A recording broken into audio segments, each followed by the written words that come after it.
Bienvenue à tous sur Tempo Afrique TV. Nous sommes en direct sur l'émission Inside Africa de ce jour, dimanche 16 février 2020. Aujourd'hui, nous avons le plaisir de recevoir depuis notre studio de Washington DC un éminent invité qui est tout nouveau dans notre émission Inside Africa et sur les plateaux de Tempo Afrique TV. Il s'agit de l'activiste Amoni Komona Soso, spécialiste en logistique. Monsieur Amoni Komona Soso, alias AKS, va débattre avec nous de la thématique suivante: communale et municipale du 17 mai 2020 et la réforme du système partisan, le regard de la diaspora. Monsieur Amoni Komona, bienvenue dans notre émission Inside Africa et sur les plateaux de Tempo Afrique TV. Bonsoir, Monsieur Aruna et Suleiman. Bonsoir, je m'appelle Amoni Komona Soso. Je suis logisticien de formation et je réside en France, en Europe. Donc, tout le plaisir est pour moi d'être sur votre plateau et pour débattre des thèmes que vous avez évoqués. Merci beaucoup, Amoni, et je profite pour présenter toutes nos excuses à nos chers téléspectateurs pour ce retard qui est vraiment indépendant de notre volonté. Merci beaucoup. Et Monsieur Amoni Komona, comme vous le savez, la convocation du corps électoral par le président Patrice Talon devrait permettre aux Béninois d'élire ou de renouveler leur confiance aux élus locaux et municipaux en fonction depuis 2015. Les dernières élections communales et municipales ont eu lieu le 28 juin de la même année. Les conseils communaux et municipaux dont le mandat finit en 2020 en sont issus. À cet effet, les partis politiques affûtent leurs armes pour les dites élections municipales, communales et locales du 17 mai 2020. Une élection qui sera, au dit du chef de l'État, le président Patrice Talon, libre, transparente et inclusive. En face, une opposition à travers les FCBE très divisée, qui cafouille, piétine et incertaine de participer à ces élections, apparaît aux yeux de l'opposition comme un piège et aux yeux de certains analystes politiques comme un échec du système partisan. Monsieur Amoni, réagissez très rapidement à ce décor ainsi planté. Merci beaucoup. Et je vais tout de suite aborder le premier thème qui est les communales et la convocation des élections par le président de la République, monsieur Patrice Talon. Et du coup, il s'agit ici des communales et des municipales qui auront lieu selon leur logique, parce que ce n'est pas au vu, c'est-à-dire selon nous, notre regard, il n'y a pas élection, parce que ce n'est pas un rendez-vous que nous on va y adhérer. Ça, je vous le dis tout de suite. Et du coup, quand on parle des communales et des municipales, c'est des élections de vrais enjeux. Et l'enjeu, c'est le développement à la base des communes, des populations, des départements et autres. Donc, déjà, les élections ont eu lieu jusqu'en 2015. Nous rimons vraiment avec notre démocratie que nous avons acquis très cher. Donc, jusqu'à aujourd'hui, de 2016 à aujourd'hui, il s'est passé beaucoup de choses au Bénin. Donc, vous n'êtes pas sans le savoir. Et le monde entier, à son regard, il nous regarde. Aujourd'hui, les élections communales et municipales qui ont pour enjeu l'épanouissement, le développement à la base, et que nos communes, nos contrées, nos villages, nos campagnes, tout ça. Donc, c'est un vrai enjeu qui touche la population, en fait. Et nous, aujourd'hui, si le regard que nous portons, nous sommes Nous représentons ces populations-là. Nous représentons ces contrées-là, ces villages-là, ces communes. C'est leur voix que nous portons aujourd'hui. Donc l'enjeu qu'il y a, il faut déjà un enjeu pour que nous puissions dire que voilà, il y a telle élection, on doit y participer, on doit faire ceci. Parce qu'il y a beaucoup de problèmes qui ne sont pas réglés encore. Donc on n'a pas fait l'état des lieux, comme j'ai l'habitude de le dire. On a les maires qui sont là, il y a beaucoup de maires de 2015, comme vous l'avez dit, à aujourd'hui, qui ont été révoqués sans raison, qui ont été révoqués sans raison, qui ont été destitués sans raison, qui ont été emprisonnés sans raison. Il y a même d'autres qui sont en prison. Il y a d'autres qui sont peut-être en exil. Il y a d'autres. Il y a tous ces problèmes-là qu'on n'a pas réglés. Donc, aujourd'hui, nous avons les législatives du mai 2019 qui ont été exclusives. Et il y a eu mort de gens. Ces gens-là qui sont tombés, quel qu'en soit leur péché, c'est des Béninois, c'est des compatriotes. On n'a pas fait leur deuil. Il y a les corps qui sont confisqués par le gouvernement. Il y a tout un état de choses qui n'ont pas été faits. Même ceux-là qui sont là, les maires qui sont là aujourd'hui dans les communes et autres, aujourd'hui, on va à une élection avec quel bilan de ces maires-là? Parce qu'ils doivent pouvoir faire un bilan et le présenter au peuple. Donc, c'est par rapport à ce bilan maintenant que nous allons voir, que nous allons éduquer ou conseiller ou battre campagne et dire que voilà, celui-ci, telle personne a fait bien son travail dans telle commune et l'autre, il n'a pas fait bien son travail, on doit le reconduire ou pas. Donc, et c'est ça en fait. Donc aujourd'hui, cette élection-là, ça n'a aucun enjeu qui profite de la population. C'est juste que, en gros, selon moi, ma compréhension, c'est juste que on veut organiser ces élections-là juste pour pouvoir activer la reconduite des présidentielles de 2021 pour que Patrice Talon il puisse s'éterniser au pouvoir. C'est juste un jeu. Maintenant, ceux qui s'affûtent, et les partis politiques aujourd'hui qui ont été exclus des législatives et vu les incidents qui se sont produits, que ce soit à Matéi, que ce soit à Tcharo, que ce soit à Parakou, que ce soit à Savé, que ce soit à Cotonou, ou un peu partout, les gens, ceux-là qui sont emprisonnés, ceux-là qui sont à l'exil, et on n'a pas fait cet état-là de lieu. On n'a pas réuni chaque parti. Normalement, le chef de l'État, ce qu'il devrait faire pour commencer, il doit commencer par là. Parce qu'ils ont été votés une loi, soi-disant loi d'amnistie, tout ça, et rien n'est fait. Et on se précipite, on dit qu'on va aux élections. Moi, ces partis-là qui vont aux élections, à ces élections communales-là, ce ne sont pas des partis du peuple. Ce ne sont pas des gens qui défendent le peuple. C'est vraiment, ils y vont, ils s'affûtent, ils y vont pour leur propre intérêt.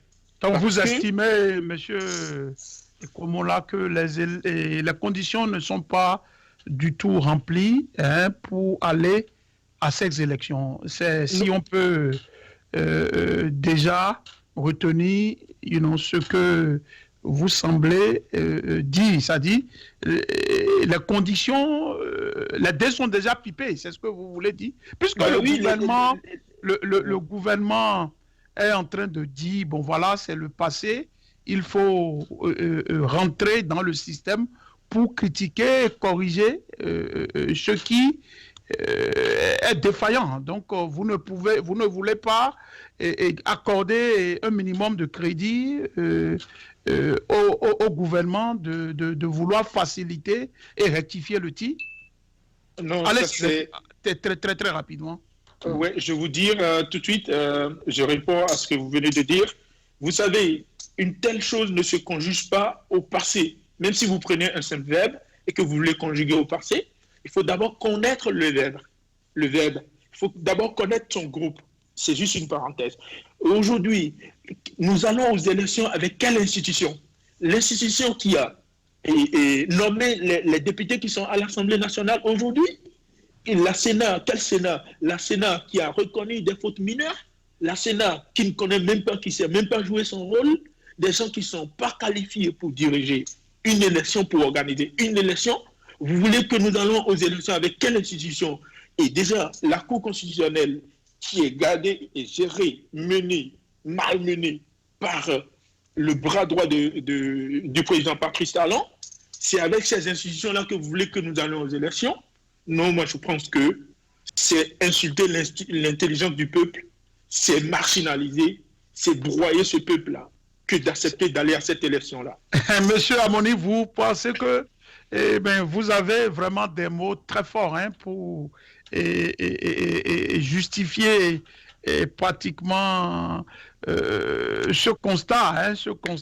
Et donc, je pense que nous allons rester dans ce contexte et essayer de voir un peu la position de certains partis politiques qu'on croyait aller aux élections.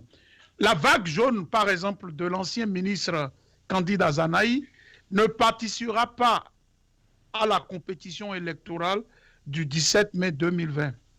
Ainsi en a décidé les responsables de cette formation politique.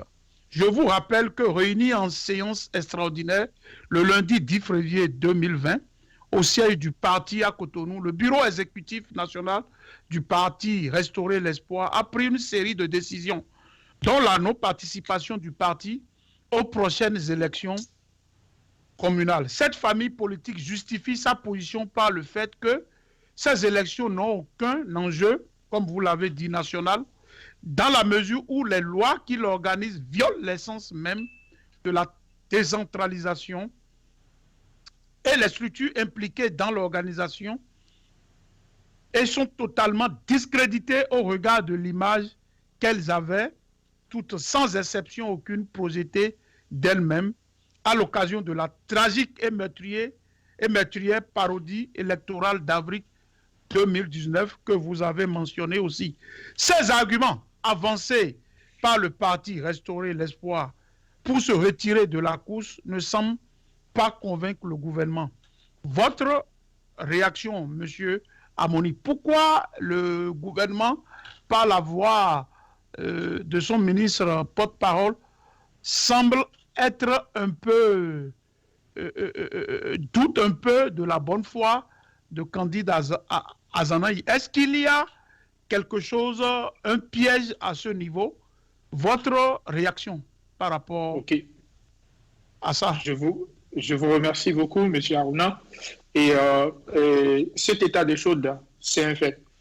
Si vous regardez très bien, vous avez dit que c'était l'ancien ministre qui faisait partie du gouvernement qui a démissionné, au vu aussi de tout le monde. Nous avons vu leur combat sur le terrain. Mais quand la population est marginalisée, vous parlez de la vague jaune. Moi, je prends, parce que c'est des gens, nous avons l'œil sur eux. On lit leur position, on lit tout ce qui se passe en coulisses. Nous avons des mains et nous avons nos yeux, nos regards sur eux, parce que le regard que nous avons sur eux, là, c'est le regard du peuple que nous portons. Nous réagissons pas pour nous, mais nous réagissons au nom du peuple, de ce peuple-là qui est déjà marginalisé. Donc, qu'est-ce que je veux dire là?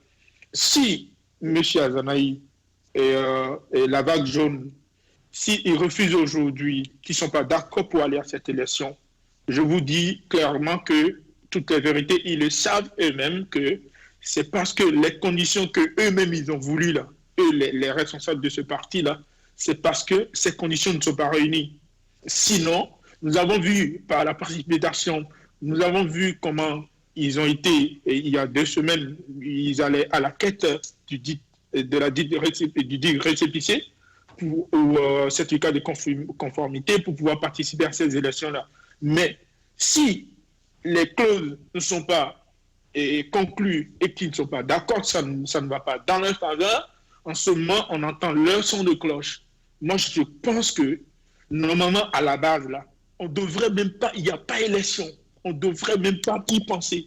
Pourquoi? Parce qu'il faut déjà régler le problème à la base, réconcilier les Béninois.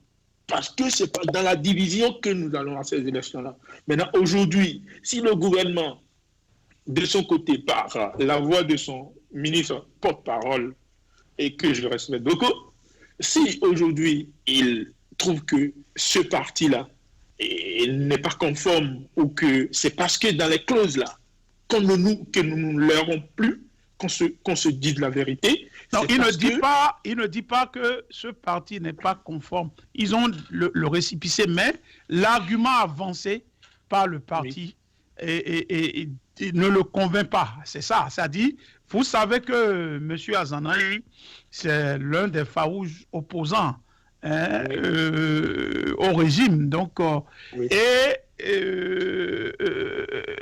beaucoup de gens disent que, bon, du fait qu'il a participé, il a été un grand compagnon du président élu et finalement il a claqué la porte. Donc, et à voir tout ce qui se passe, même au niveau de certains opposants qui qui continuent à avoir des doutes par rapport à sa participation au sein de la résistance. Bon, du coup, quand il était à la recherche de ce dit récépissé, donc tout le monde s'attendait qu'il allait participer aux élections communales.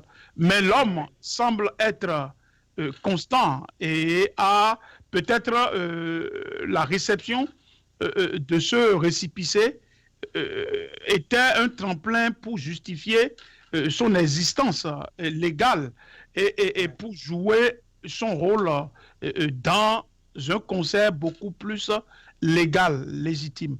Donc, mais dans le même temps, si on voit la réaction du gouvernement, c'est qu'on s'attendait à autre chose. D'autres critiques disent que, bon, est-ce que c'est parce qu'il n'a pas le capital humain ou le capital financier pour couvrir tout le territoire, ou c'est le critère des 10% qui le frappe, ou c'est peut-être un autre deal. Et en tout cas, ce n'est pas moi qui le dis, un autre deal, vis-à-vis du gouvernement et qui attendait une autre posture et le sachant très politicien et très politique, donc une fois encore, il a fait manger la poussière au gouvernement. Donc c'est sur cet aspect que j'aimerais que vous réagissiez, quoi. Oui, et peut-être que je le disais dans d'autres thèmes que vous ne m'avez pas compris. Voilà. Je vais aller très clairement et puis plus précisément vous dire un truc. Vous savez, et M. Candidat Zanaï, moi personnellement, c'est un ami personnel. Je connais tout son parcours. Est-ce que vous voyez? Donc aujourd'hui, ce qui se passe, je répète encore, et je dis, ce n'est pas parce que ils n'iront pas à cette élection-là que le peuple, la population ne va pas les reconnaître légitimes comme parti politique existant. Pourquoi? Parce que même si le président Talon, il use de toutes ses forces, un jour, même s'il fait 10 ans ou 15 ans ou 20 ans ou 100 ans, un jour il partira. Et l'histoire, là, ça ne s'efface pas. L'histoire va rester. Donc, ce que je suis en train de dire tout court, c'est que aujourd'hui, ce n'est pas parce que voilà, ce n'est pas pour maintenir le parti, c'est parce qu'il a compris finalement que, parce qu'au début, il voulait aussi se récépissé là pour se maintenir légal, comme on l'entend. Donc après, il a compris que même s'il allait à ces élections, que ce serait une peine perdue parce que c'est juste, on peut élire les maires aujourd'hui, un mois après, on peut les révoquer, on peut les destituer. Et puis après, en fait, le président de la République, avec ces deux blocs, ils sont en train de vouloir les jauger, en fait. C'est ça. Parce qu'ils ont pris de recul, ils ont vu qu'avec ce qui s'est passé avec l'ancien président Yahi Boni, son parti, avec les gens, ça a secoué aussi Patrice Talon. Hein. Ne nous leurrons pas, ne nous mentons pas. C'est la prochaine question. Nous allons revenir sur cet aspect de l'ancien président. Ok, donc aujourd'hui, moi, dit que candidat Zanaï, il lui manque de moyens pour pouvoir couvrir les campagnes. Moi, je dis non. Et déjà, à la base, pour l'éducation que nous avons reçue, ce n'est pas, c'est-à-dire, il faut que nos peuples ils sachent que pour les élections, ce n'est pas forcément l'argent que déboussera les leaders des partis qui fait. Ils doivent comprendre l'enjeu des élections. Ils doivent savoir que ces élections-là, c'est leur truc et qu'ils n'ont pas besoin que quelqu'un finance ou quoi que ce soit. Non. Maintenant, les moyens, ce n'est pas ça qui manque à Azanaï, je sais. Parce que vous voyez comment ça se passe. Il aura quand même des gens derrière qui vont l'épauler, qui vont le financer. Tout ça, ça se passe.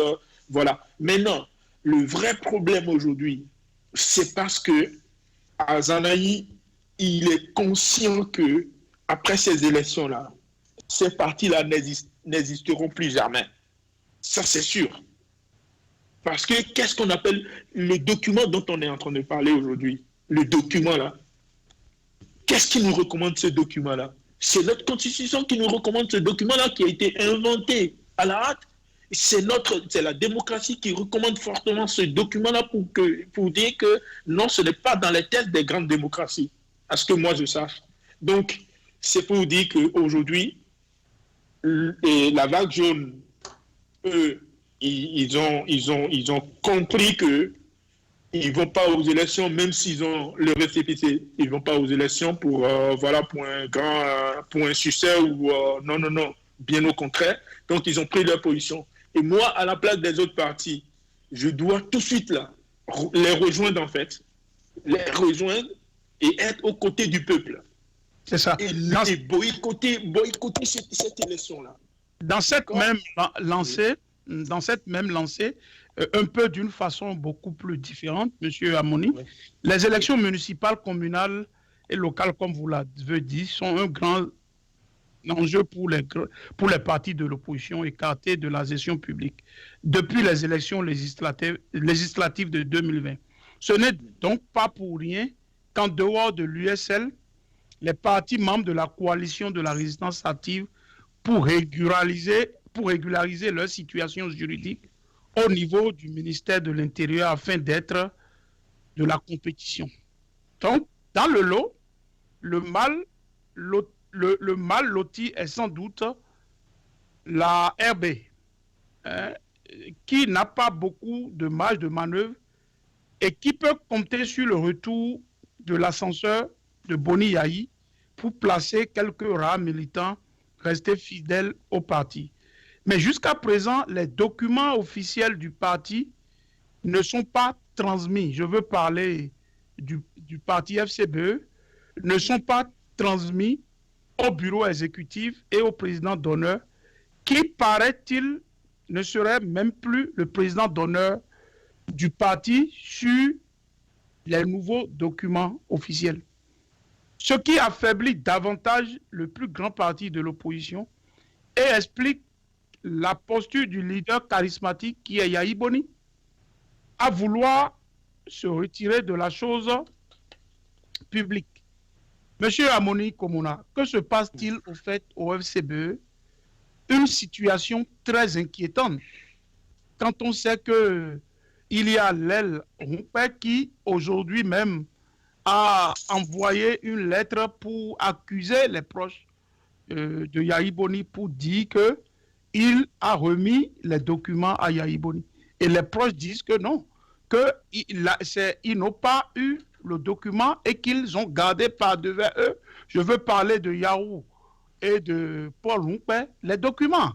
Mais qu'est-ce qui se passe? Et c'est ce que j'ai dit à l'entame pour dire qu'il y a une incertitude par rapport à la participation des FCBE. Réagissez très rapidement à cet aspect qui est très, très, très inquiétant. Ok, je vais commencer par l'historique que vous avez fait, parce que je vais commencer par la RB. Et à ce que je sache, c'est que la RB, avant même les législatives, était déjà un parti fragilisé par le président de la République lui-même. Parce que c'est lui qui a organisé la division de la RB. Et c'est après. Vous parlez de quel président? Nicéphore Soglo Yayi Boni? Non, je parle de M. Patrice Talon, qui a fragilisé, qui a divisé la RB. Et cela ne lui manquait pas. Et les gens lui ont recommandé s'il arrivait, selon nos investigations, s'il arrivait à révoquer Liali Soglo de la mairie de Cotonou, que le parti sera plus fragilisé. Donc, c'est ce qui s'était passé. Et du coup, la RB aujourd'hui, il y a l'aile Abraham Zizindoré, il y a elle Soglo, alors que la légitimité et l'appartenance du parti même, ceux-là qui sont propriétaires de ce parti, c'est les Soglo. Ils le revendiquent, ils sont jusqu'à aujourd'hui pour le peuple, c'est eux qui sont leaders de ce parti-là. Donc, les récépissés et les documents, les certificats de conformité ont été remis à l'autre aile. Donc, les Soglo sont restés comme ça. Oui, mais avec monsieur... le contentieux, oui. Oui, ne dites pas que je vous interromps, mais il y a un aspect extrêmement important que les internautes et le peuple béninois veulent savoir, avant que je ne vous laisse aborder les autres points. Et c'est que vous avez dit, hein, la RB, mais c'est toujours cette RB avec le président Nicéphore Soglo qui a soutenu Patrice Talon. Ouais, c'est ça un peu la complication, si vous voulez, de l'opposition. C'est ça qui fait aujourd'hui qu'on ne comprend plus et comment dirais-je, cet embrouillamini et politique. C'est que hier, c'est au fait celui qui a ramené Talon et qui était pratiquement le fer de lance de sa campagne, c'est le président Nicéphore Soglo. Maintenant, on ne comprend pas aujourd'hui que ce même Nicéphore Soglo et Patrice Talon, hein, et comment dirais-je, il y a problème jusqu'à ce que il y a déchirure, jusqu'à ce que vous venez de dire, même que bon, c'est le président Patrice Talon qui est à l'origine de ça. C'est ça, et c'est la même stratégie, ou soit c'est la même, c'est cet embrouillamini aussi qui existe au niveau de Yahi Boni et au niveau du président Patrice Talon et aussi de Adjavon. Donc, c'est un aspect extrêmement important que je voudrais que vous puissiez réagir à cela avant de continuer. Vous pouvez le faire à la fin si vous voulez, mais c'est extrêmement important. Oui, et je vais le dire rapidement avant d'aller sur le côté des FCB. Vous savez, le malheur qui nous arrive aujourd'hui là, le malheur, ce que nous avons aujourd'hui là, c'est l'ensemble de ces gens-là. C'est ça. C'est-à-dire, on met Yahi Boni à côté.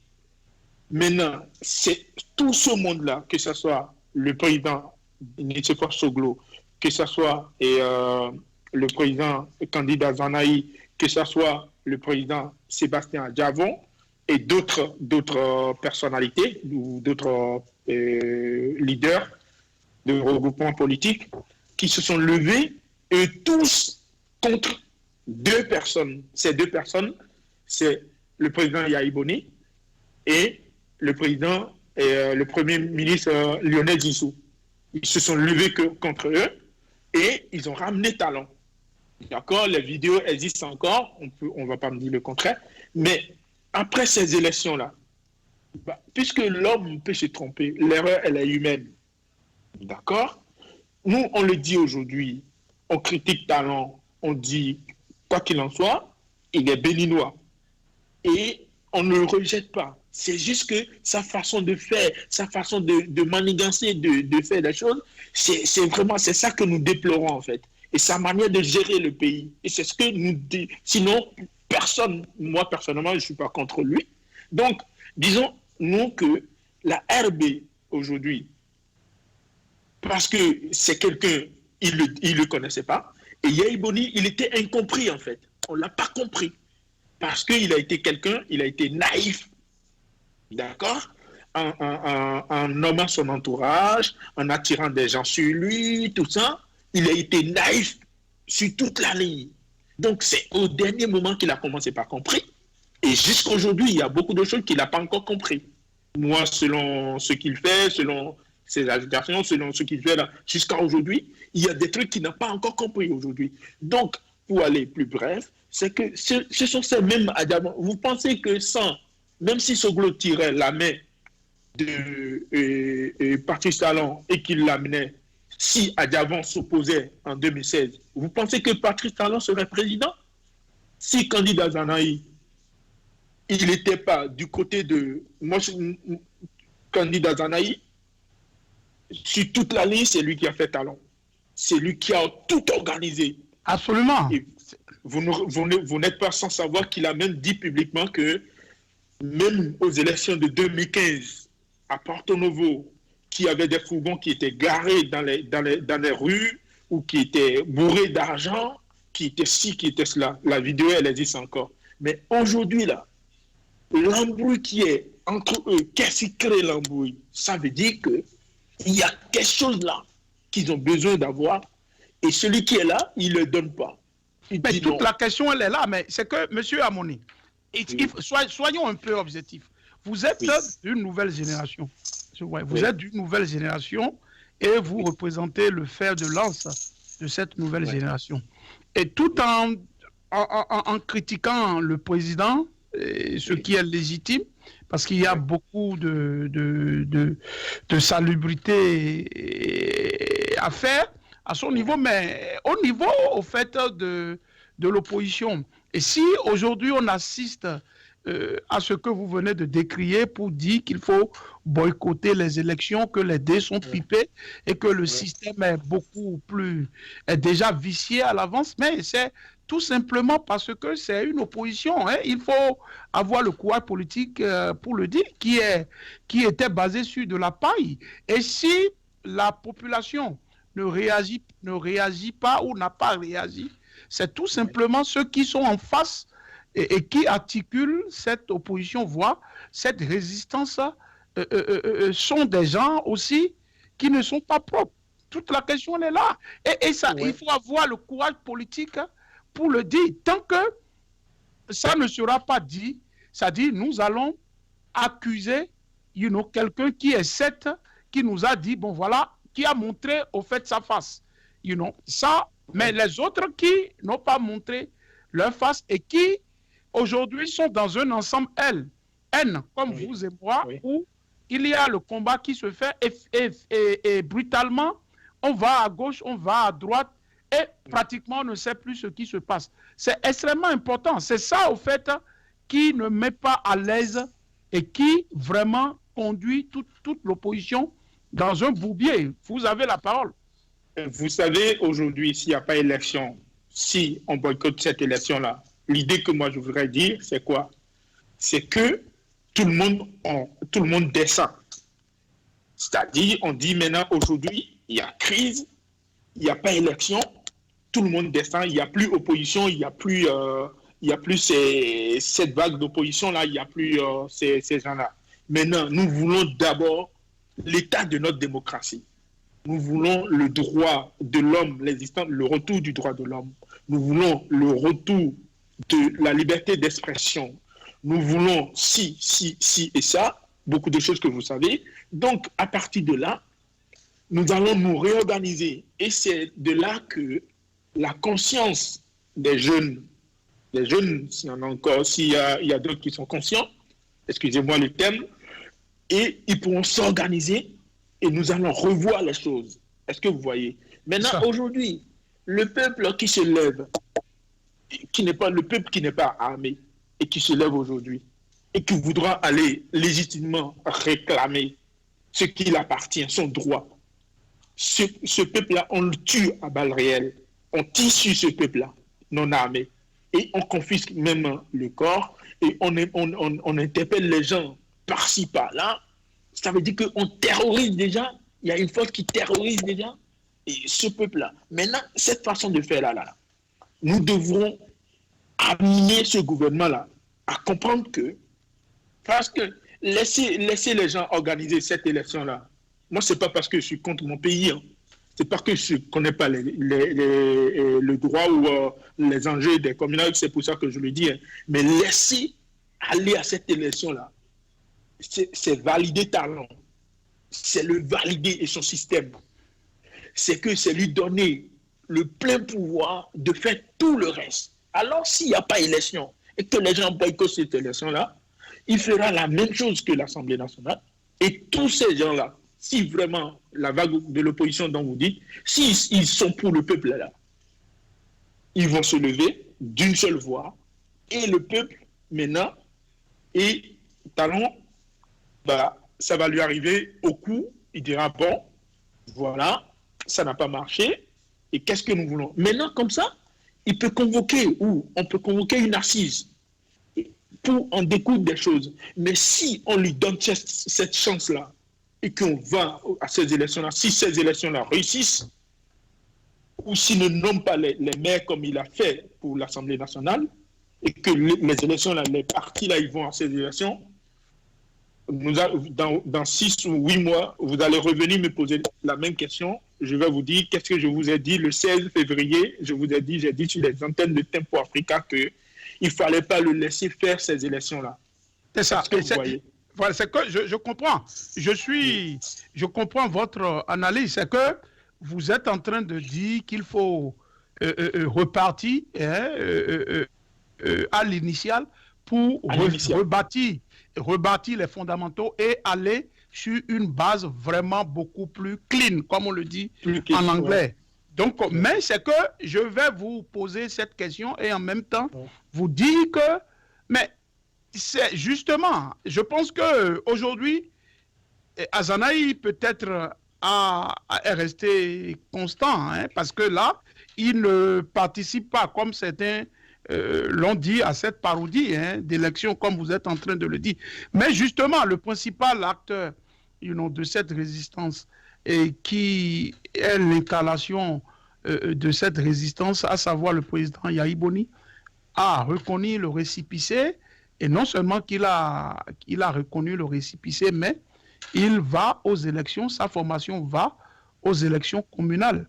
Donc, comment vous voyez cet état de choses? C'est pratiquement un paradoxe quand on sait que, et ce que vous venez de dire, que le même Yahi Boni a lutté pour rebâtir le pays, pour rectifier, comment dirais-je, les fondamentaux de notre démocratie. Aujourd'hui, le même Yahi Boni, sa formation, en tout cas, va aux élections municipales. C'est quand même sans précédent. Et du coup, cela fragilise et continue, sinon pour ne pas dire, à fragiliser complètement la résistance. Essayez d'insister sur ce point. C'est extrêmement important parce que c'est ça la réelle politique. Ce que vous avez dit, c'est juste, mais comment l'articuler du moment où la plus grande formation politique aujourd'hui est en train, pratiquement, il faut dire les mots, à capituler devant vraiment le régime Patrice Talon. Merci beaucoup, M. Aruna. Moi, je vous dis qu'aujourd'hui, ce n'est pas parce que je redis encore la même chose. Vous voyez, candidat Zanaï et la vague jaune, le connaissant, lui, candidat Zanaï, ce n'est pas aujourd'hui parce que... non, il est constant. Vraiment, je parle de Yahi Boni. Oui, vous dites qu'il est constant, mais moi, je ne le vois pas comme ça. Voilà, moi, je dis, c'est pas... il est désavoué. Il est désavoué. Sur le terrain, il est désavoué par le peuple. Oui, je suis d'accord. Donc, mais aujourd'hui, il peut dire que, bon, la main sur la poitrine, qu'il ne va pas aux élections, il a dit. Mais Yahi Boni, je vais vous dire pourquoi j'insiste sur Yahi Boni. Parce que je vais en arriver là, vous inquiétez pas. Allez-y. Ok, vous voyez, Yahi Boni. Yahi Boni. N'oubliez pas que le parti FC2, aujourd'hui parti, c'était un regroupement, un grand regroupement, le plus grand regroupement de toutes les formations politiques au Bénin, qui a eu depuis l'avènement de la démocratie au Bénin. Donc, aujourd'hui, en tant que leader de ce parti-là, et tant que chef de famille, dans un premier temps, comme je vous l'ai dit, qu'il a été tout le temps naïf, et il continue de l'être, il était venu, soi-disant qu'en tant que chef de famille, si je me lève et que je ne cherche pas les raisons qui les ont poussés à aller vers mon ennemi, parce que moi je serai à sa place, qu'ils prennent leur récépissé et qu'ils aillent aux élections. Moi, ils ne feront plus partie de mon regroupement. Pourquoi? Parce que c'est des traîtres. Parce que quelqu'un qui m'a confiné chez moi pendant 52 jours, comment se fait-il qu'à mon absence, et vous n'avez pu rien faire, qu'est-ce que les Yarou et Rumpé là, qu'est-ce qu'ils ont pu faire quand Yaïboni a été confiné chez lui? Qu'est-ce qu'ils ont pu faire? Ils n'ont pu rien faire. Qu'est-ce que le peuple avait peur? Parce qu'ils allaient continuer à tirer sur eux. Ils n'ont pas réagi. Sinon, le peuple était prêt à en découdre avec les forces de l'ordre qui étaient placées là. Donc, aujourd'hui, bref, et Yaïboni, dans un premier temps, quand il est venu, mais selon nous, nos investigations, nous avons des parents qui sont là, nous avons des gens qui sont sur le terrain, et Yaïboni, il a des fiefs qui sont forts à lui. C'est-à-dire sans les autres regroupements qui sont derrière lui, qui constituent les FC2, Yaïboni a des fiefs que lui-même, ces fiefs-là l'appartiennent. Donc, qu'est-ce que je veux dire? Yaï, aujourd'hui, après, il a vu que, d'après nos investigations, hein, il a vu que ces gars-là qui ont été, que ce soit Yahou et Rumpé, qui ont été vers la mouvance, la partie au pouvoir, qui ont été chercher les documents qui se disent qu'ils ont aux élections, bah, c'était aussi une façon de les attirer, c'était un appât qui les a tendus pour pouvoir prendre les documents. Et aujourd'hui, il s'est fait que les documents sont introuvables. Parce que le camp de la mouvance leur a dit ne remettez jamais les documents. Parce que si ça ne lie pas à vous, c'est eux qui vont s'allier derrière vous. Ça veut dire que comme ça, ils sont même allés à demander à Yahi de se retirer. Et Yahi, il a posé la question. Il a envoyé ses émissaires dans ses fiefs. On lui a dit non. Nous, vous prenez par exemple Savey et Tchaouro. Il y a eu des morts. Et ce sont ses fiefs. Mais ces gens-là ont dit, mais si tu te retires de la politique, nous on devient quoi? Parce que c'est à cause de toi que nos enfants sont tombés. C'est à cause de toi que les gens sont tombés. Maintenant, il n'y a pas question que Moi, je vous dis la vérité, hein, c'est ce qui s'est passé. Donc aujourd'hui, et il s'apprête pour aller aux élections. Ils ont dit oui, ils iront aux élections. Mais comme Yahou a développé lui-même que voilà, que FCB, là, c'est un parti qui regroupe des partis qui sont de différentes origines et qu'eux, ils pouvaient se lever et ne pas aller. Et voilà. Maintenant, aujourd'hui, leur mal, c'est que les Yahoo, ils ne peuvent pas se lever aujourd'hui et créer notre parti et avoir ces documents-là.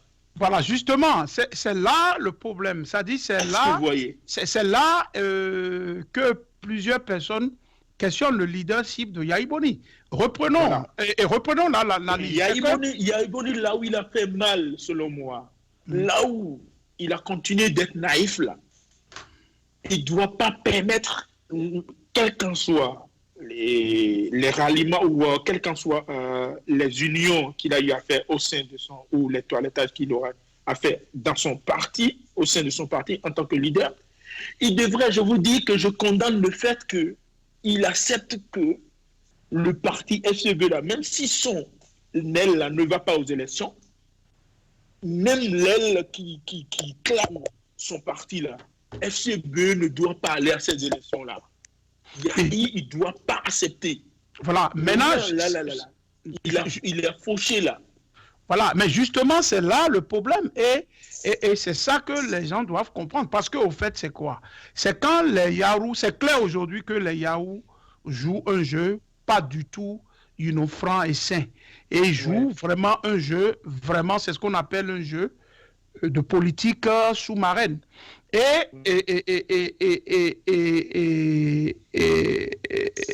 vous voyez, Yaïboni, constatant ça jusqu'à présent, doit en principe faire une sortie, soit, comment dirais-je, il dénonce cela et il se met aux côtés du peuple. Maintenant, il ne dit rien, c'est des communiqués qui vont dans toutes les directions. Il se tait, on ne voit pas la poigne d'un président, d'un leader. Est-ce que vous voyez? Donc, et cela fait que aujourd'hui, les Yahoo réagissent pour faire de la désinformation. La seule personne aujourd'hui qui puisse départir et les militants et le peuple, c'est Yahi Boni. C'est Yahi Boni qui doit venir, qui doit monter au créneau pour dire, mais écoutez, ça va, et la récréation est terminée et prendre ses responsabilités. Je n'ai pas eu le récépissé de ma main jusqu'à l'heure où je vous parle. Je n'ai pas, comment dirais-je, les tests fondamentaux et comment voulez-vous que j'étais dans un esprit du bon père pour rassembler, mais voici ce que l'aile là a fait. Donc, par rapport à ça, donc, il prend ses responsabilités, mais il entretient pratiquement la polémique et c'est ça le problème. Donc, il faudrait, aujourd'hui, on a parlé de candidat Zané, quel que soit ce que l'on va lui reprocher, même s'il est contraint à le faire, mais sur le plan factuel, aujourd'hui, on peut dire qu'il ne participe pas aux élections. Point barre. Toute la question, elle est là. Mais est-ce que la position de Yahi Boni, elle est claire? Est-ce que vous voyez? Donc aujourd'hui, tout le monde sait que les Runkwe et les Yarou sont en train de jouer vraiment un jeu pas du tout sain. Et ils sont pratiquement, ils sont en train de désobéir pratiquement à leur leader. Vous avez vu toutes les déclarations. Aujourd'hui, Runkwe, il y a toutes les déclarations vont dans tous les sens. Et le leader, autour duquel tout cela tourne, reste muet. Oui, c'est ça le problème. Et ce n'est pas de la naïveté. Bien sûr que c'est de la naïveté, mais moi, je vais aller même dire que ce n'est pas de la poigne politique. Un leader est un leader. Est-ce que vous voyez, nous, quand on était étudiants, nous avons fait la prison. Est-ce que vous voyez, nous avons fait la prison en dénonçant le PRPB. Est-ce que vous voyez? Donc, la politique, ça a un prix. Il faut assumer. Est-ce que vous voyez? Surtout que vous avez dit qu'il y a eu des morts, mais on est où là? Est-ce que vous voyez? Donc, on ne peut pas, avoir cette position de Yahi Boni. Et c'est ce qui est en train de fragiliser la résistance. Et c'est pour ça que le peuple, ne peut pas et ne pourra pas réagir à n'importe quel mot d'ordre venant de ces leaders. Vous avez vous avez la parole, s'il vous plaît. Oui, merci beaucoup. Il y a un aspect qui vous échappe un peu. Je vais vous le dire. Et vous savez, pendant les élections législatives, est-ce que vous savez que s'il y a eu malcompréhension entre l'opposition et vous savez qu'il y a la division qu'il y a aujourd'hui là, dans la résistance, voilà, vous savez que cette division-là, elle existait depuis les législatives. Même quand bien même l'opposition, la classe politique opposante, elle a été exclue des échéances électorales, c'est que en ce moment-là, c'est le même restaurant, le restaurant L'Espoir là, et c'est le même parti là que les USL ont critiqué. Et on a eu des débats télévisuels. Est-ce que vous voyez? Nous avons eu des débats qui ont montré clairement la position de chacun. On a compris le jeu. Et tout le monde désavouait, on dit non, c'est le jeu de candidat Zanaï qui n'a pas été clair. Maintenant, aujourd'hui, moi, on condamne le fait que Yahi Boni, il prend du temps, ou il ne déclare pas, il ne dit pas si. Non, mettez-vous à sa place aussi. Moi, je comprends. Après, je le condamne, hein, mais après, je me mets à sa place, je me dis, bon, quelqu'un qui a regroupé pendant 10 ans des gens, qui a formé des gens, il les a appris comment prendre l'avion, il les a appris comment voyager, il ne connaissait pas l'extérieur, il les a appris comment aller travailler dans un bureau. Il a formé tout ça. Et tout ce beau monde-là, un bon jour-là, ils se sont retournés contre lui. On l'a vilipendé. Vous voyez que ce soit Sébastien Diavant, tout le monde, tous ces partis, la même candidat Nanaï, ils ont été, parce que avant le second tour des élections présidentielles de 2016, ils se sont regroupés, ils ont supporté Talon, ils ont pris Talon, ils l'ont nommé. Ils ont dit oui, on te supporte, et puis comme ça. Maintenant, il s'est vu trahi. C'est un coup, c'est un grand coup. Oui, mais il a supporté tout ça. Maintenant, pendant les élections législatives, là, il s'est vu encore trahi. Après les élections législatives, il s'est vu trahi par les mêmes personnes. Pourquoi? Parce que vous dites, on est en train de faire et on est en train de résister. et moi, on me confine chez moi, et vous, vous êtes libre. Est-ce qu'il n'y a pas quelque chose qui ne va pas? Je suis d'accord, mais, après tout ça, attendez, je vais au bout. Mais une raison pour monter au créneau et les décrier et comment dirais-je, et les soustraire du parti. Maintenant, du parti, j'allais dire. Aujourd'hui, là, moi, je dis qu'en toute chose, il doit y avoir une stratégie. Et si cette stratégie-là, ça tarde à venir, c'est-à-dire ici jusqu'au à la fin de ce mois-là, ou dans les jours à venir, si Yaya Boni, il ne se déclare pas, ou qu'il ne monte pas au créneau pour décrier ce qui ne va pas, pour éclairer l'opinion publique, ça veut dire que petit à petit, le peuple va le désavouer. Pourquoi? Parce qu'il a intérêt. Et vu que le connaissant, si on refuse ou pas, c'est un animal politique, hein, qui n'est pas, c'est un robuste. Il a vraiment la force d'agir. Maintenant, moi, ce qui me cœur dans ce parti-là, quand vous parlez de FCBE, lorsque vous parlez de FCBE, ce parti-là, c'est pas le seul parti où l'FCBE n'est pas constitué de Yahoo. Il y a des gens de l'FCBE qui sont en exil aujourd'hui, qui ne peuvent pas rentrer au Bénin. Maintenant, ces gens-là, qu'est-ce qu'eux, ils font? On ne connaît pas leur position. Absolument. Justement, c'est ça. Quand je parle de Yaya Boni, il n'est pas le seul. Mais puisque c'est lui qui incarne, c'est son nom qui est le premier. Donc, c'est pour ça que je l'ai illustré. Sinon, vous avez pratiquement raison. Mais sinon, la seule personnalité qui, jusqu'à aujourd'hui, a montré clairement sa position et a dénoncé, c'est l'honorable Djenoutin Valentin, qui a vraiment, jusqu'à l'heure où je vous parle, a montré clairement sa position et n'a pas joué un jeu équilibriste. Les autres, on n'a jamais vu. Donc, de toutes les façons, l'histoire, va, comment dirais-je, retenir cela. Parce que dans cette affaire, je suis d'accord, ce n'est pas seulement Yaya Boni. Il y a plusieurs gens. Il y a même des anciens ministres de Yaya Boni dont on m'a dit, qui sont même aux États-Unis, mais je ne les ai jamais vus. Mais tout le temps, quand nous voulons parler de la résistance, on fait, comment dirais-je, on les illustre. Il y a plein de gens comme ça. Donc, c'est pour ça que je suis en train de dire qu'au niveau de l'opposition, notre regard aussi doit être critique de tout ce qui se passe autour de l'opposition. Peut-être cette position de Yaya Boni, comme l'a dit Nouroudine Saka, c'est sûrement des gens qui le conseillent très mal. Et ces gens aussi peuvent être, certains leaders.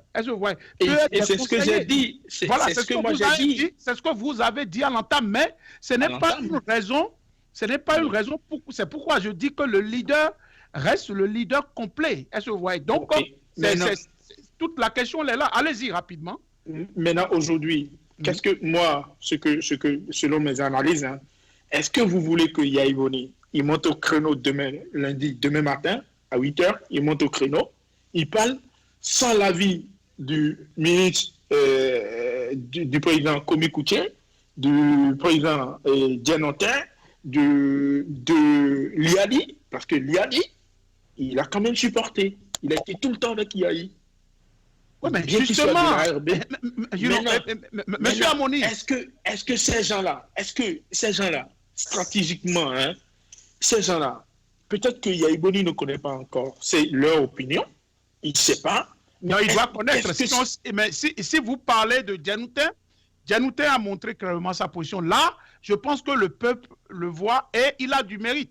Mais les autres, on n'a jamais vu leur position et on n'a jamais vu clairement leur position. Vous avez raison, mais est-ce que, comment dirais-je, c'est trop simpliste. Si c'est des collaborateurs, ça veut dire qu'ils ont déjà donné leur avis. Ou s'ils ne donnent pas leur avis, ça veut dire qu'ils jouent un autre jeu. Donc, Yaya Boni n'est pas un petit. Vous venez de dire que c'est un animal politique. Mais au moment où le peuple attend pour vraiment prouver de quoi il est capable, et c'est un grand frère, et vous savez, donc c'est quelqu'un qui n'a jamais été au rendez-vous. des grands rendez-vous. Il faudrait qu'on puisse dire la vérité. Pourquoi toute la question, elle est là? Ça met tout le monde, perplexe. Est-ce que vous voyez? Donc, c'est pour ça que les gens disent que, mais, aujourd'hui, Yahi Boni est arrivé de façon précipitée. Il a reconnu le récépissé. Le même Yahi Boni aujourd'hui, et c'est ce que Hunkwe a dit, ils ont fait une déclaration pour dire qu'ils ont remis le récépissé à Yahi Boni. Pourquoi en ce moment-là, Yahi Boni, les gens n'ont pas dit que c'est faux? Et c'est maintenant, quand il a appelé les autres par rapport à la composition de la liste, tout ça là, il y a problème. Vous voyez, il y a un problème de crédibilité. Principalement, je ne suis pas à l'aise, M. Amoni. Excusez-moi, M. Aouna, le problème de crédibilité qu'il y a, lorsque un chef de famille rentre à la maison, je ne le dis pas parce que Yahi Boni a raison ou que voilà. Lorsqu'un président, un chef de famille rentre à la maison et qu'il y a des enfants qui se battent dans la famille, parce qu'il en a plusieurs, il va d'abord ramener la paix. Mais il l'a fait. Et si c'est l'autre qui a pris, maintenant, aujourd'hui, il a fait rien, que ce soit vous et moi, rien ne nous prouve qu'il a eu, il a pas reconnu, il n'a pas dit, dans un communiqué, nous reconnaissons le récépissé, nous faisons signe. Et que c'est dans la composition maintenant qu'il y a problème. Non. Maintenant, est-ce que le collège qui est à l'extérieur, comme on le dit là, c'est-à-dire que ce soit... C'est pas le fait que Jonathan, lui seul, dans son... j'ai du respect pour lui, c'est pas parce que lui seul, dans sa conscience et dans sa conviction, il se lève, il dit, non, c'est pas bien, il doit pas faire ci, c'est une grosse erreur. Est-ce que c'est cette façon-là que nous allons résoudre le problème où il s'associe à Komi Koutié et autres qui sont à l'extérieur? On dit, bon, la délégation, nous qui sommes en exil, nous qui sommes hors du territoire, là, nous faisons quand même partie de la même famille et nous venons faire, ils posent ensemble un communiqué. C'est tout un travail. Maintenant, chacun reste dans son coin. Est-ce que vous voyez? Chacun reste dans son coin. Et puis, moi j'ai dit, vous savez, nous allons parler jusqu'à demain, là. Ce ne sont pas les règles dont l'opposition sociale dit, la démocratie, la loi, qu'est-ce que la loi dit de faire, qu'est-ce que la loi dit de faire. Ce n'est pas ça qui fera partie talon. Ce n'est pas ça qui fera partie talon. C'est une révolution qui fera partie talon. D'accord, même si vous le dites, mais ce n'est pas aussi le comportement de ces leaders qui feront partie talon. Il faut que c'est ce qu'on est en train de dire. Il faut que sur ce plateau, on puisse aussi pointer du doigt l'irresponsabilité. Là, je pèse mes mots. De ces leaders, de certains leaders, vous l'avez dit. Et c'est ce que je suis en train de vous dire. L'irresponsabilité et le manque de patriotisme et d'engagement, de conviction de certains leaders qui instrumentalisent au fait la jeunesse et qui vous instrumentalisent aussi. Non, enfin, c'est une manière de dire, si je dis vous instrumentalisez, ils disent que bon voilà, ils sont de la résistance, il faut lutter. Mais quand il s'agit de lutter, on dit bon voilà, prêt, on part, eux ils restent derrière et vous courez. Est-ce que vous voyez? Et c'est vous qui suffisez et derrière, vous ne les avez plus. Toute la question, elle est là. Donc, ça peut être aussi la même chose qu'ils font à Yahi Boni. Mais dans le cas de Yahi Boni, on n'est pas, comment dirais-je, c'est un peu difficile parce que il a été chef d'État et, et sa dimension dépasse, j'allais dire, la dimension du Béninois ordinaire. Vous voyez, c'est ça le problème. Donc, il y a quelque chose au niveau de cette résistance qui cloche. L'erreur ou soit l'attaque ne peut pas être. Si on a cette myopie politique, nous allons passer à côté et le pouvoir de la mouvance va toujours avancer dans le sens en violant plusieurs règles sacro-saintes de la démocratie que vous et moi, on est en train de défendre. Excusez-moi, ce sont mes papas, ce sont mes aînés, ce sont mes grands frères. Et il y a même d'autres qui sont de ma génération, parmi eux. C'est leur même irresponsabilité là. C'est ça qui nous a conduits là où on est aujourd'hui. Est-ce que vous voyez? Merci. Et c'est pour ça que moi, je vous dis que, et cette irresponsabilité-là, ça continue. C'est ça. Maintenant, qui est-ce qui devrait prendre la relève? Qu'est-ce qui doit faire, leur donner une bonne leçon pour dire, écoutez, vous ne savez pas faire, nous, on le fera mieux. C'est une jeunesse. La jeunesse, là, je fais partie de cette jeunesse-là. Absolument. Maintenant, la jeunesse, là, même là, hein, la jeunesse, là, même aujourd'hui, là, ce que moi, je suis en train de voir, là, parmi cette jeunesse-là, il y a déjà une bonne partie qui sont gangrénées. C'est ça. Qui ont déjà le virus de cette irresponsabilité-là, qui le portent. C'est ça. Maintenant, l'équation, c'est quoi? L'équation, maintenant, c'est de savoir comment nous allons faire. Qu'est-ce que nous allons faire aujourd'hui? Comment nous allons faire pour pouvoir barricader, pour pouvoir guérir ceux-là qui sont vaccinés, pour pouvoir amener au garage ces anciens qui sont irresponsables là, pour que nous prenions notre destin en main. Absolument. Parce que si la vie est suit son cours normalement, ces pères de famille là, ils vont se fatiguer. Et c'est nous qui allons prendre la relève.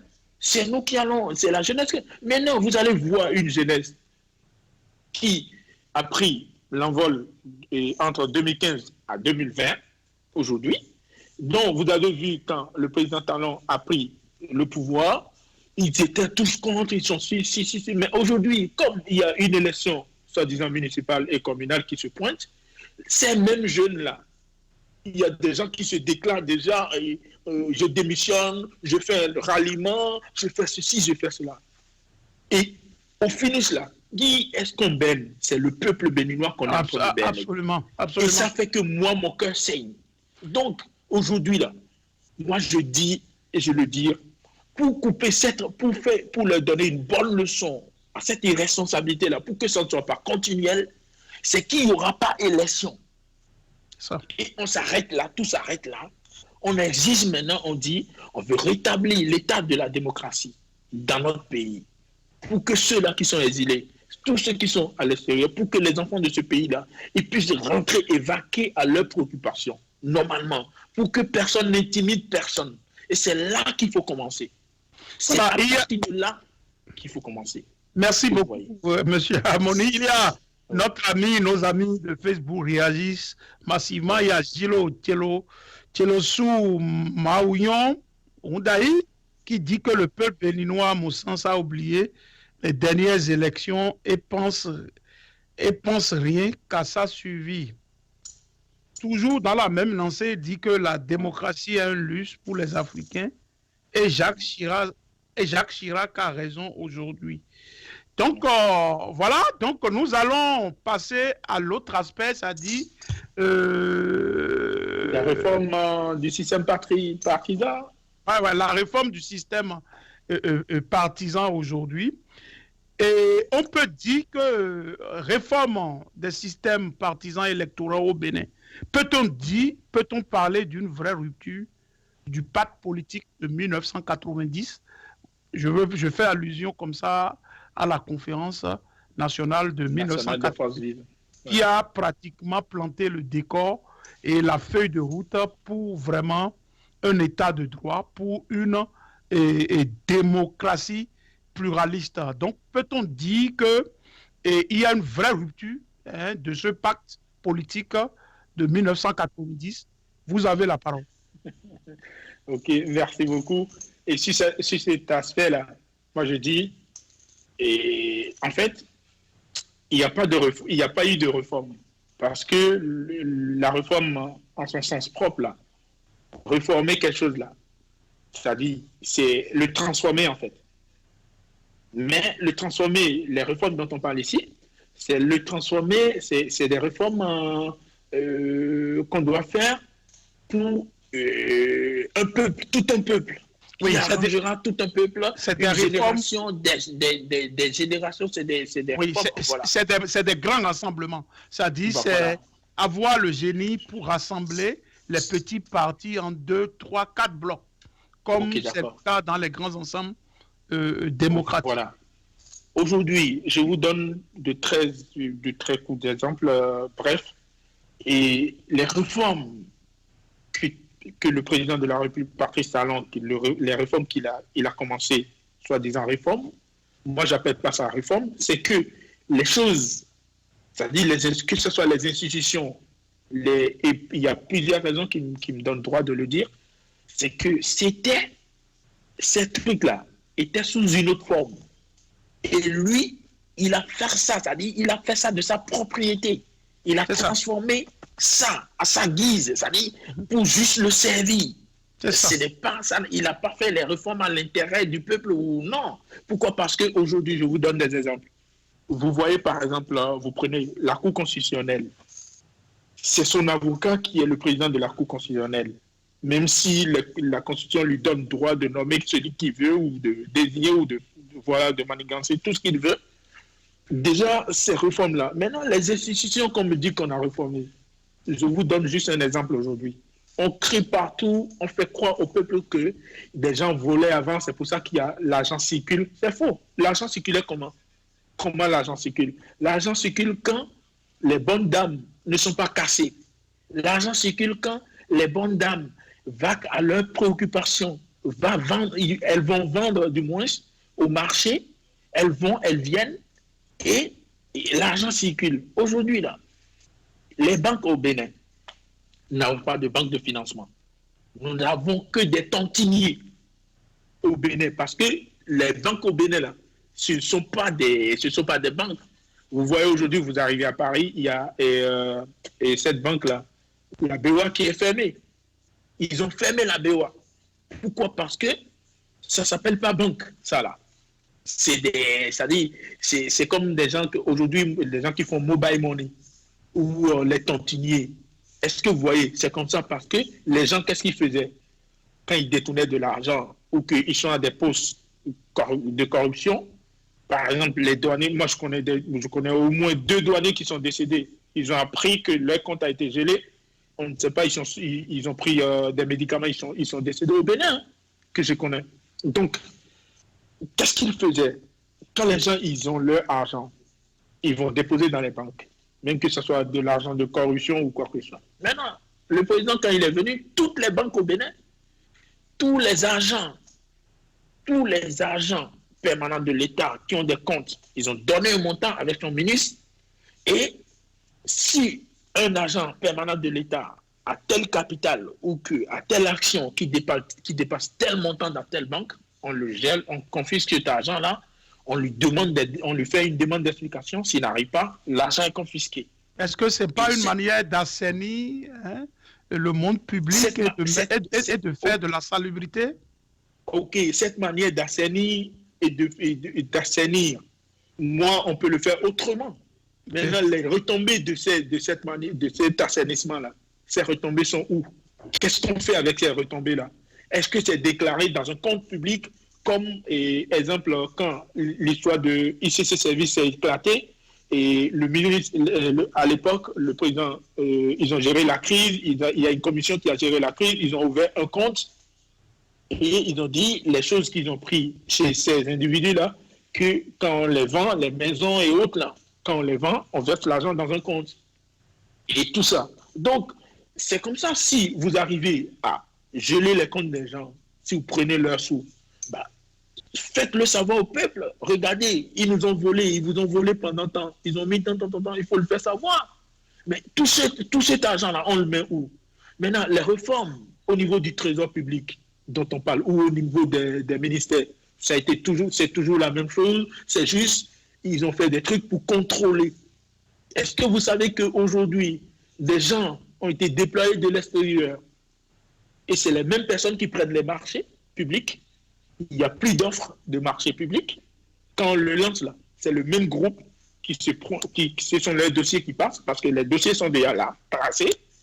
Et après ces offres-là, c'est parmi ces groupes-là. Et tout ça, ça appartient au chef de l'État. Aujourd'hui, les gens qui font de l'acajou, les gens qui font du bois, sont partis de ce cercle-là. Mais vous parlez des réformes économiques. Allez-y. Nous allons revenir sur les réformes économiques. Sur les réformes politiques.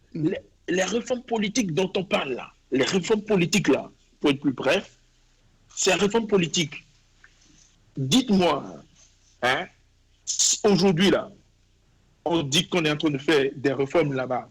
Moi, ici, dans la diaspora, ici, aujourd'hui, vous savez, M. Aronan, vous étiez à l'extérieur avant que nous, on ne vienne. Mais vous savez ce que quelqu'un comme moi, peut endurer ici à l'étranger. Est-ce que vous voyez? Mais ces réformes-là, pourquoi ça ne va pas à l'endroit de la diaspora? Ces réformes-là, pourquoi aujourd'hui, est-ce que nous, on a le droit de voter? Est-ce que la diaspora, un membre de la diaspora a le droit de voter? Et vous me dites que ce qu'ils font là-bas, là, les réformes, le certificat de n'importe quoi, là, ça, c'est pas une réforme, ça, c'est pas des réformes, ça, c'est pas de ça que le peuple a besoin. Maintenant, ce dont le peuple a besoin, là, c'est de lancer le truc. C'est de lancer l'offre à tout le monde. Si vous voulez être parti politique, constituez, c'est très simple en fait. Constituez-vous des groupes et venez déposer. Et maintenant, quand les gens ils vont remplir leurs conditions, parce qu'ils ont parlé des quitus fiscales ici, dans ce pays. Mais les gens se sont précipités, ils ont payé les impôts. Les gens ont eu des redressements, ils ont réglé, ils ont géré, ils ont eu ces quitus-là. Mais après, on les bloque avec un certificat de conformité. Après, on les bloque avec un récépissé, soit disant que tu dois avoir ci, tu dois avoir cela. Maintenant, on envoie un système qu'on appelle le système de parrainage. Et dites-vous que quelqu'un qui n'a pas, au moins qui n'a pas les 10% des élus, celui-là, il ne doit pas avoir de candidat qui va aux élections présidentielles. Absolument, c'est justement là vous abordez les réformes. Quelles sont ces réformes-là? Quelles sont ces réformes-là? On fait, on exclut. Moi, on me dit que moi j'ai envie de déchirer ma nationalité. Non, non, vous ne pouvez pas le dire. Vous savez, oui, toute chose peut toujours être rectifiée.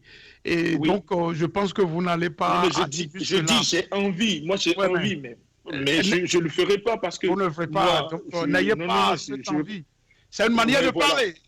C'est une manière de parler. Ouais, mais... Aujourd'hui, il y a la France qui m'a prêté sa nationalité. Moi, ma nationalité d'origine, c'est un truc précieux que je dois garder jalousement. Et nul ne peut me faire changer. Non, c'est une façon de parler, en fait. J'ai compris. C'est-à-dire, quand tu te vois et brimé, tes droits sont brimés, aujourd'hui, il n'y a plus... Moi, quand tu te dis béninois de la diaspora, ça ne veut rien dire. Ça veut dire que les activités au pays ne te concernent pas. Monsieur Amoni, il y a le docteur Évariste Solon, un enseignant-chercheur à l'Université du Québec à Montréal, qui est aussi membre de la diaspora, comme vous dit, que toute la classe politique appuyée par quelques experts autoproclamés, que le nombre de partis politiques apparaît comme une menace à notre système démocratique. Il finit par dire qu'il s'agit d'une escroquerie intellectuelle dont le seul but est de détourner l'attention du peuple béninois des réels problèmes qui minent notre système politique, à savoir l'absence de gouvernance démocratique au sein des partis politiques, le phénomène de la transhumance politique et l'instrumentalisation des institutions de la République. Votre réaction au fait. Ce qu'il a dit, ce monsieur, je le salue, je lui dis merci beaucoup parce qu'il a dit tout ce dont je pense. Je vous dis aujourd'hui, réduit à un homme donné, parce que la démocratie, à la base, n'a pas précisé que dans notre pays, le Bénin, là, spécialement le Bénin, il doit avoir 2 partis politiques, ou 2 blocs politiques à la base. C'est-à-dire, on a dit, en tant que citoyen, si vous remplissez certaines conditions, vous pouvez vous présenter aux différentes élections. Est-ce que vous voyez? Donc, aujourd'hui, là, il a su bien dire que c'est une escroquerie et je suis d'accord avec lui. C'est juste pour détourner l'intention du peuple. En réalité, depuis 2016, si on fait un état de lieu, Talon, selon moi, il ne fait rien. Selon moi, on peut me dire, oui, il a saigné, les voies sont... Quelle voie? Quelle route? Mais écoutez, vous ne pouvez pas affirmer qu'il ne fait rien. Il y a une illustration. Vous avez vu les 2 kilomètres les 2 kilomètres qui ont peuplé les réseaux sociaux, c'est quand même Monsieur, à son actif. Même Monsieur si l'État a une continuité, mais il faut reconnaître que c'est à son actif. Il est allé chercher le financement de ces 2 kilomètres. Il faut lui reconnaître et son argument un peu. je veux pas me marrer, quoi. Parce que tellement, si je commence à me marrer, ça veut dire que je ne considère pas le peuple, je moque du peuple, en fait. C'est-à-dire, mais c'est se moquer. Non, mais c'est des faits. Il y a...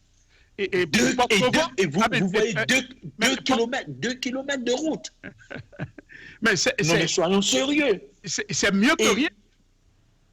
Avant que les gens... Il y a 3 facteurs. Je vais vous dire. Moi, j'ai connu des exemples. Je donne des exemples qui sont côte à côte. Au Nigeria, qui est là, je défie quiconque.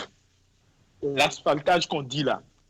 Moi, je connais des individus, de 5 citoyens qui ont asphalté plusieurs quartiers au Nigeria. De leur propre sous. Parce que c'est des hommes d'affaires, parce que c'est des politiques, parce que c'est ci, parce que c'est ça. Est-ce que vous voyez? C'est juste une parenthèse. Maintenant, moi, je vous dis, ceux dont les Béninois ont besoin, là, aujourd'hui, là, c'est d'abord leur santé. Et c'est là que je fais honneur à M. Koudebi Médard, son ONG, qui n'arrête pas de tirer la sonnette d'alarme. Qu'est-ce qu'aujourd'hui, on me dit qu'il y a un hôpital qui est en train d'être construit et que l'hôpital de référence à Bomé-Calavi. À Bomé-Calavi. Maintenant, quelle réforme on est en train d'instituer et quand vous vous levez, vous regardez, on va acheter 2 ambulances à quel prix? 2 ambulances. Vous savez, moi avec mon association, je peux œuvrer et avoir beaucoup d'ambulances, mais plus propres que ce que le ministère de la Santé a acheté là, à ce prix-là, pour gruger les gens. Non, soyons sérieux. Et c'est à travers ces trucs-là que moi je dis qu'il ne faut rien. C'est-à-dire, on fait semblant qu'on est en train de travailler, mais 2 kilomètres de route, 2 kilomètres de goudron. Et les gens vous disent que ce n'est pas fini. Donc, c'est seulement 2 kilomètres en attendant. Donc, il y a par exemple quelqu'un qui m'a appelé de Porte-Novo parce que, bon, il aurait appris que voilà, il y a il me disait que bon voilà, Monsieur Aruna, bon voilà, venez voir Porte-Novo, c'est un sentier, tout ça. Donc en quoi beaucoup de gens, effectivement, on voit que toute la ville est un sentier. Donc ça c'est vrai. D'autres ont témoigné que bon, depuis 1960, ils n'ont pas vu ça. Peut-être ils ne savent pas, peut-être que l'État a une continuité, ils ne connaissent pas les détails que vous et moi, on connaît, mais c'est que ce qu'ils ont vu, ce qu'ils n'ont jamais vu, ils le constatent. Monsieur Amoni, soyons réalistes, il y a ce qu'on appelle la réelle politique. Donc, aujourd'hui, ils voient cela. Et le passé, même si le président Yahi Boni a fait aussi plus que ça, il a fait beaucoup. Et aujourd'hui, Talon est là et c'est ce que le peuple est en train de voir. Est-ce qu'on ne peut pas lui accorder ce petit crédit? Ok, d'accord. Moi, personnellement, je lui accorde pas ce crédit-là. Personnellement. D'accord, allez-y. Et je vous dis juste un exemple. Pourquoi, depuis 4 ans qu'il a été élu, pourquoi c'est aujourd'hui que il se précipite sur les chantiers et aujourd'hui, on nous montre 2 kilomètres de voie, on nous montre que Porte-Novo est en chantier. C'est pas maintenant, c'est pas aujourd'hui, il est au pouvoir. Hein. Maintenant, et c'est à la veille des élections que ce monsieur-là se met à faire ça. C'est la politique. Mais comment, écoutez, monsieur Amoni, mais c'est la politique. Non, mais les réalités. Il est libre, il peut le faire, c'est un politicien. Non, mais ça, c'est à la de tout gouvernement. La politique là, dont on parle là, il y a des feuilles de route d'un mandat et il y a les réalisations politiques. C'est-à-dire pour attirer la population, il y a des plus qui peuvent apporter, les plus-values, Maintenant, la réalisation, là, si on me dit que c'est une manière de faire la politique, c'est berner ce peuple-là, c'est insulter l'intelligence de ce peuple-là. Vous ne voyez pas? Mais ce n'est pas à la veille des élections qu'il faut s'acharner à faire 2 kilomètres de route et commencer par aller sur les chantiers et commencer par dire oui, il commence par réaliser. Non, 2 kilomètres de route, ça peut se faire en combien de mois? Ça se fait en combien de mois? Mais il dit qu'il veut éviter la précipitation et que les études ont pris beaucoup de temps et il a justifié au niveau des marchés, au niveau des routes, il a justifié un peu partout dans ce qu'il entreprend. Donc, donc revenons au système partisan. C'est qu'il y a une réalité aujourd'hui. C'est vrai que le système partisan, à voir comment ça se passe, vous voyez, le ping-pong entre le bloc républicain et le bloc progressiste. Comment dirais-je, ce concept de 10%, est-ce que vous voyez, ce concept de 10%.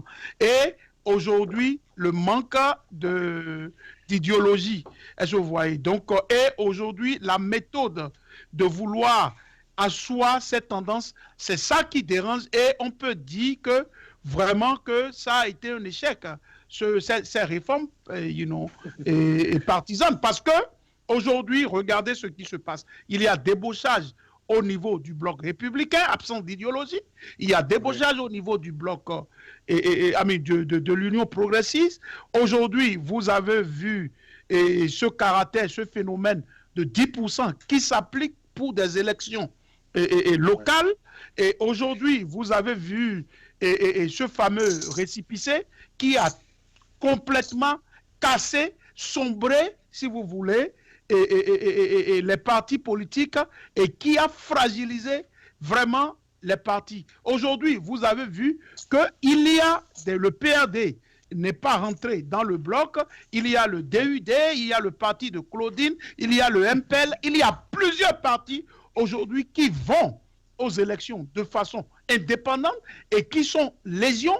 Donc, et au vu de tout cela, vraiment, et comme l'a dit plusieurs experts, nous pouvons dire que le système partisan, comme on nous l'a montré au départ et à l'entame, au lendemain du 6 avril, n'a pas été ce qu'on souhaitait voir. Donc, et comme vous l'avez dit, on semble, et je pèse mes mots, qu'il y a eu changement, mais un changement qui est fait, si vous voulez, de façon unilatérale, à volonté.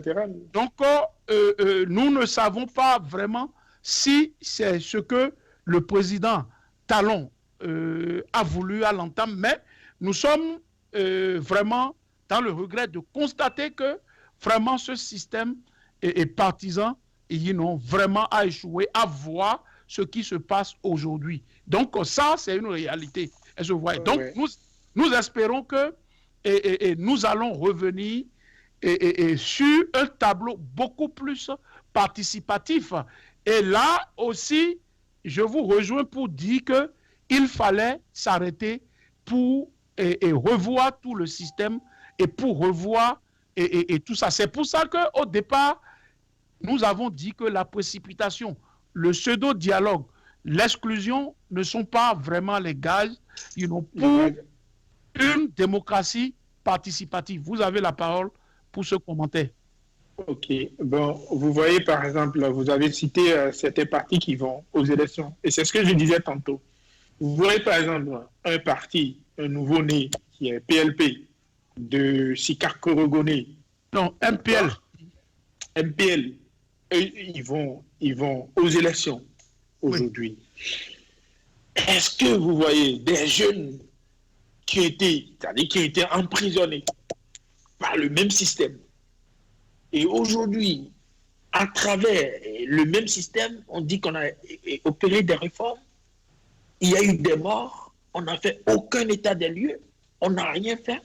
Ces gens-là se lèvent aujourd'hui et qui disent que non, c'est que si on ne va pas aux élections, là, on va tout perdre. Qu'est-ce que vous allez perdre? Voilà, Monsieur Amoni, c'est ça justement toute la problématique à l'entame, mais avoir des leaders faire la même chose? Qu'est-ce que vous voulez que ces jeunes-là fassent? Toute la question elle est là. On revient à la thématique, au problème, à la problématique, à la gangrène, à la cassure, comment dirais-je, à la métaphore de la paille, de cette opposition, de cette résistance, au roubladisme de certains leaders, équilibristes de l'opposition. Donc, et c'est ça qui gangrène, toute la jeunesse. Qu'est-ce que vous voulez qu'ils fassent?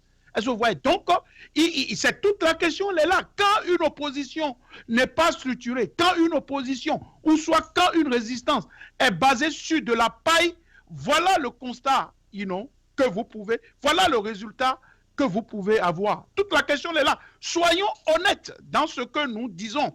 La tragédie politique qui se passe aujourd'hui au niveau, du peuple béninois n'est pas seulement, n'est pas seulement tributaire, de Patrice Talon ou soit du gouvernement de la rupture. Ça, c'est un fait. C'est une vérité. C'est par rapport, à des leaders qui sont des calculateurs et qui ont calculé au dos, d'une certaine jeunesse, au dos, de certaines personnes qui sont vraiment convaincus et qui n'ont pas les mains liées et qui ne sont pas moulus dans le système. Vous avez la parole. Là où moi je condamne, merci beaucoup M. Arona, là où je condamne cette jeunesse-là, cette jeunesse dont vous parlez, là où je la condamne, c'est quoi? Vous voyez une jeunesse qui a eu l'exemple, je vous donne juste un simple exemple.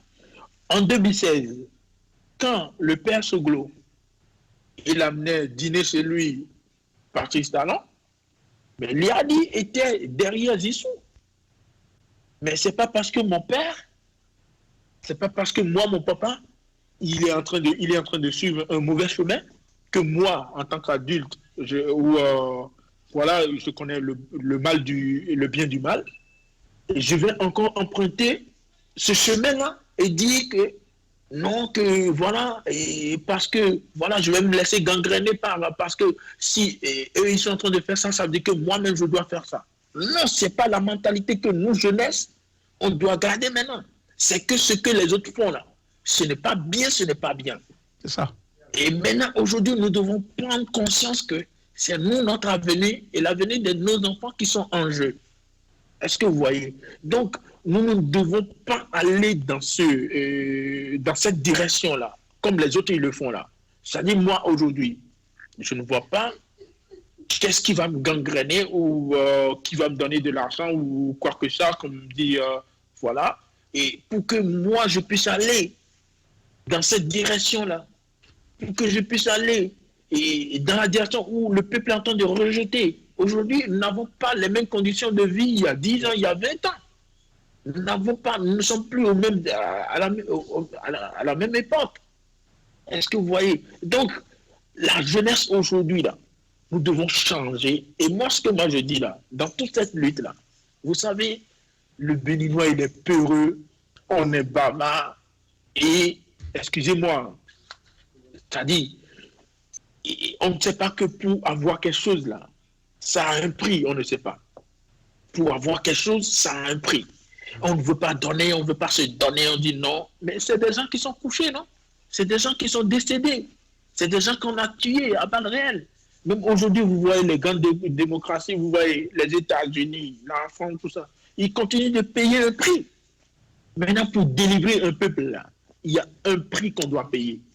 Ça, c'est sûr. Ouais, mais je suis d'accord, mais c'est que le problème est quoi? Si le départ est faussé, c'est ça le problème. Ça dit.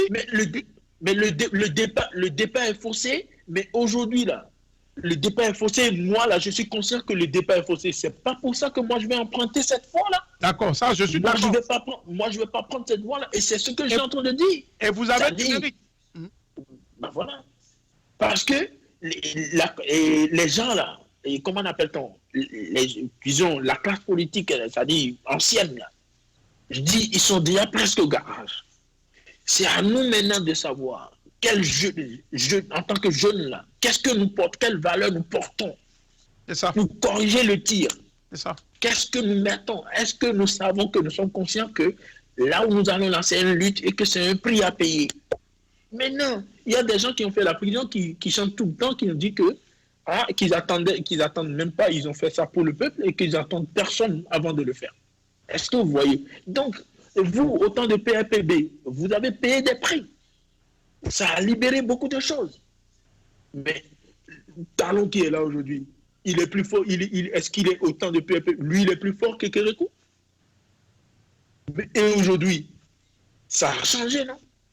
Donc, si on veut, là, ça va changer. Maintenant, les leaders, parmi ces leaders-là, il y a des gens qui sont, c'est-à-dire, il y a plusieurs étapes, en fait. Il y a des gens aujourd'hui, vous voyez, un monsieur comme Sébastien Diavon, d'accord? Le peuple béninois n'aime pas l'injustice, quel qu'en soit ce que tu as été hier. Même si tu as été un enfant, lui, il ne te jette pas. Il refuse l'injustice. Maintenant, le président Diavon, là, où est-ce que vous l'avez vu depuis qu'il est là? Il a regroupé, il a réuni ou il a organisé une commission qui ont rencontré les jeunes de la diaspora. Il dit, mais écoutez, là où nous allons là, maintenant on croise les bras, on pense que ça va se faire tout seul. Mais ça ne va pas se faire. Les jeunes, ils ont attendu que ces gens-là réagissent. Ils ne réagissent pas. Donc, ils sont obligés d'emprunter la même voie. C'est ça. Parce qu'eux, ils sont peu conscients. C'est ça. Donc, maintenant, aujourd'hui, là, quel est notre rôle? C'est de savoir avec qui nous nous mettons. C'est de savoir que la lutte que nous allons faire, là, si effectivement nous aimons notre pays, on va lutter pour délivrer ce pays-là.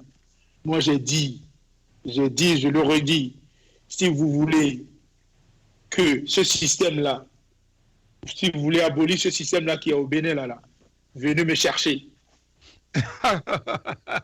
Je vous le dis, hein, je viens de le dire. Je dis, non, si vous voulez que ce système-là, non, on va tuer personne, hein, on va rien faire à personne. Mais vous allez voir, hein, ce système-là, venez me chercher, qu'ils viennent me chercher, et vous allez voir, je vais donner quelques semaines. Vous allez voir si le système-là ne va pas changer. Parce que il y a des gens qui sont déterminés, mais une seule personne ne peut pas malmener un peuple, tout un peuple. Impossible. Aujourd'hui, au Togo, les Yadema, ils sont forts, mais l'opposition, malgré tout ce qu'ils ont fait là, les élections aujourd'hui ne sont pas exclusives, total. Est-ce que vous voyez? Mais la même chose, le pouvoir Talon va dire que cette fois-ci, il a même, tout le monde a le récépissé, même les actes sont gratuits. Donc, il est en train d'essayer de rectifier, même si ce n'est pas... Et les gens ne vont pas tomber, il ne faut pas tomber dans ce panneau-là. Oui, mais là, il va vous dire que c'est des suggestions. Attendez, pour voir. C'est-à-dire, comme les mouvanciers ont l'habitude de le dire, rentrez, pénétrez, insérez-vous dans le système pour rectifier le tir. C'est en fait leur argumentaire. Donc, je pense que nous avons vraiment discuté, ça a été vraiment un plaisir. Et plusieurs internautes ont réagi. Et une fois encore, nous leur disons que nous nous excusons pour le retard de cette émission, qui vraiment a été une très très bonne émission en compagnie vraiment de Harmonie, l'activiste que vous connaissez et qui n'a pas du tout sa langue dans la poche et qui est au front et qui est toujours et mène le combat de la résistance. Et donc, c'est la fin de cette émission et je remercie mon invité, M. Harmonie Komona Soso, qui vraiment est un activiste, un Béninois très bouillant, il reste intègre.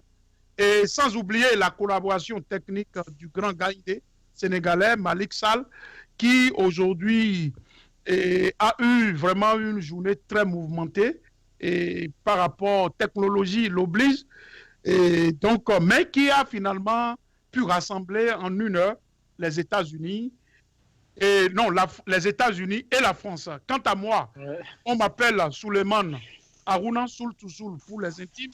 Je serai ravi de vous voir toujours nombreux tous les dimanches à la même heure sur votre plateau préféré de télévision, la chaîne panafricaine panafricaniste, Tempo Afrique TV. Cela a été un plaisir pour moi de recevoir mon cher ami et frère Amoni Komona.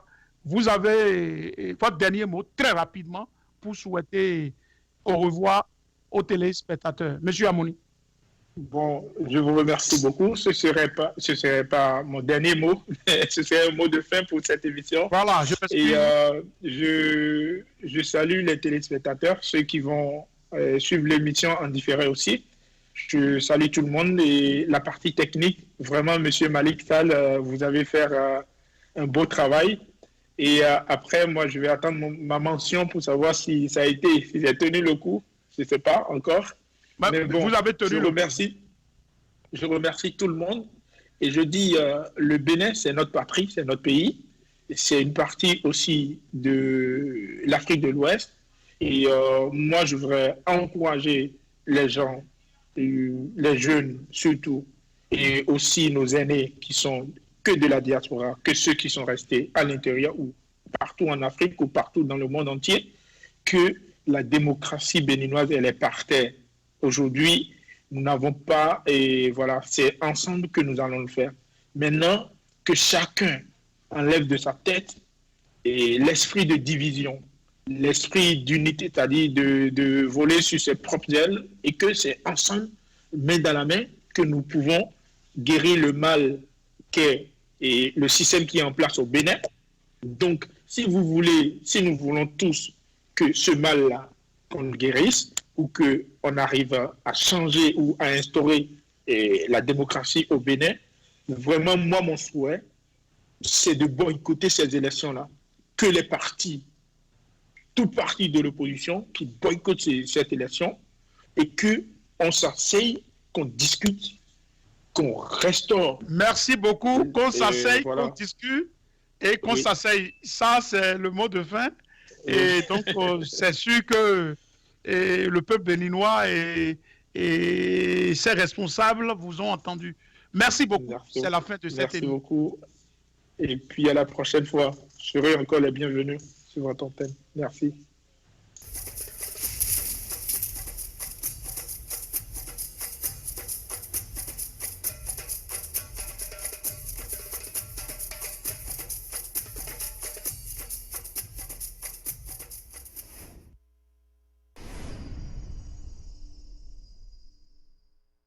Hi, it's me again, Korma Agustakmaya. I'm here today to tell you more about Tempo Africa and how you can contribute. As you know, Tempo Africa is a station that services people of African descent and people in America, people in Africa. It's all over the globe. And for us to do that, we are always accepting donations. To donate, you can go to the website.